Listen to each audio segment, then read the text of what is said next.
कुछ साल पहले जब हम इसी नगर में थे तो इसी नगर की घटना, एक महिला हमारे पास आई और आकर कहने लगी कि साहब मेरे और मेरे पति के बीच में बिल्कुल भी नहीं बनती। तो मैं यहीं पर ही, एक बहुत बड़ी ज्योतिषी है, मैं उन ज्योतिषी के पास गई तो उन्होंने मुझे टोटका दिया और टोटका देकर कहा, ले बहन तू अपने घर में ये शहद की शीशी ले जा। मैंने इस शहद की शीशी में मंत्र लिख दिया है, वो इसके तल घट में नीचे पड़ा है। तो रोजाना सुबह उठते ही इस शहद की शीशी को देखा कर, 27 दिन में तेरा पति तुझसे वापस वश में हो जाएगा, तेरे से वापस बोलना शुरू हो जाएगा। उस बहन ने आकर मुझसे कहा, बाप जी 1.5 महीने तो हो गए, उस शीशी को देखते देखते 1.5 महीने तो हो गए, मगर अभी भी मेरा पति मुझसे ढंग से नहीं बोलता, बात नहीं करता। मैंने कहा जरा वो शीशी लेके आना। वो बहन हाथों हाथ गई, शीशी लेकर के आई शहद की। मैंने शहद की शीशी को देखा, नीचे देखा तो एक कागज का टुकड़ा था, शायद उस पर कोई मंत्र लिखा हुआ होगा। मैंने उस बहन से कहा, बहन एक काम करो, शहद की शीशी खोलो। बोले खोली। मैंने कहा इसको 1 गिलास पानी में घोलो।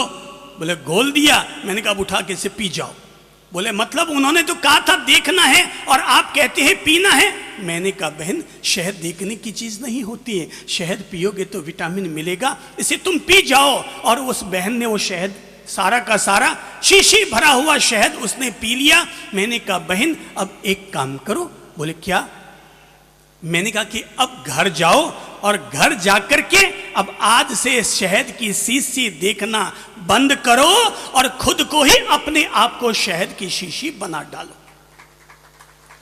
शहद की शीशी देखना बंद करो और खुद को ही शहद की शीशी बना डालो। वो बहन बात समझने लगी। मैंने कहा बहन केवल शहद की शीशियों को देखने से, ये टोटके करने से आदमी की भाग्य दशाएं नहीं बदलती, बल्कि आप खुद अपने आप को शहद की शीशी बना डालें। आज से आप बहुत मीठा मीठा मीठा बोलिए, अपने पति के साथ ऐसे बोलिए जैसे आज ही आपका हनीमून हुआ है। आज ही आपका हनीमून हुआ है। आप इस तरह से अपने पति से बोलिए, बड़े प्यार से, इज्जत से, सम्मान के साथ बोलिए। वो उठ करके आए, उससे पहले उनके लिए बाथरूम में नहाने की बाल्टी, बनियान, तौलिया इत्यादि रख दीजिए। वो नहाकर आए, उससे पहले उन्हें चाय दे दीजिए और बोलिए आप बैठिए, पहले चाय आप पीजिए, उसके बाद मैं पीऊंगी। और एक काम और करना बहन। बोले क्या? मैंने कहा जैसे ही पतिदेव चाय पीने लगे ना तो आज थोड़ा सा एक टोटका कर लेना मेरे वाला। बोले क्या? मैंने कहा जब वो आधी चाय पी लेना तब कहना कि अब आधी चाय छोड़ दीजिए। बोले क्यों? बोले मेरे लिए आधा कप चाय छोड़ दीजिए। बोले क्यों? बोल देना मेरे लिए। बोल के देखो तो सही। वो बहन चली गई। वो बहन चली गई।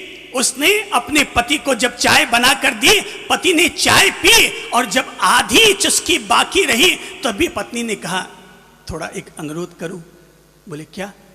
बोले थोड़ी सी चाय मेरे लिए छोड़ दो। बोले क्यों? बोले आज मेरी इच्छा हो रही है मैं आज आपकी जूठी चाय पीऊं, थोड़ा एक घूंट चाय मैं भी पीऊं। पति चमक उठा। आज पता नहीं मेरी पत्नी को क्या हो गया है, आज पता नहीं मेरी पत्नी को क्या हो गया है। उसने चाय की चुस्की छोड़ी तो सही, ऑफिस के लिए निकल भी गया, लेकिन शाम को जब घर लौटकर आया तो दिन भर वो चाय की चुस्की उसका पीछा करती रही कि एक घूंट चाय मेरे लिए भी रख देना। आज मेरी पत्नी ने मेरी झूठी चाय पी, आज मेरी पत्नी ने मेरी झूठी चाय पी, आज उसने अपना प्रेम मेरे लिए समर्पित किया। शाम को जब वो लौट कर आया तो उसके साथ में 2500 की साड़ी अपने साथ लेकर के पत्नी के लिए आया।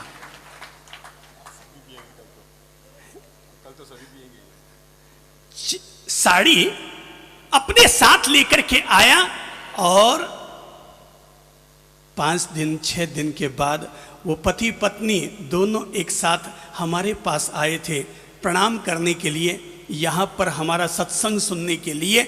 और जब यहाँ हमारे पास आए तो उन्होंने कहा साहब पता नहीं आपने मेरी पत्नी को न जाने कौन सा मंत्र दिया, न जाने आपने मेरी पत्नी को कौन सा मंत्र दिया।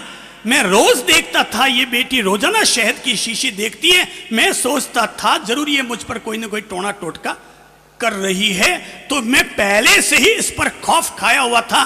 पर बाप जी, न जाने आपने ऐसा कौन सा मंत्र किया कि जिसके बाद इसने शहद की शीशी कभी नहीं देखी और इसका सारा बोल, बर्ताव, आचार, व्यवहार सारा बदल गया।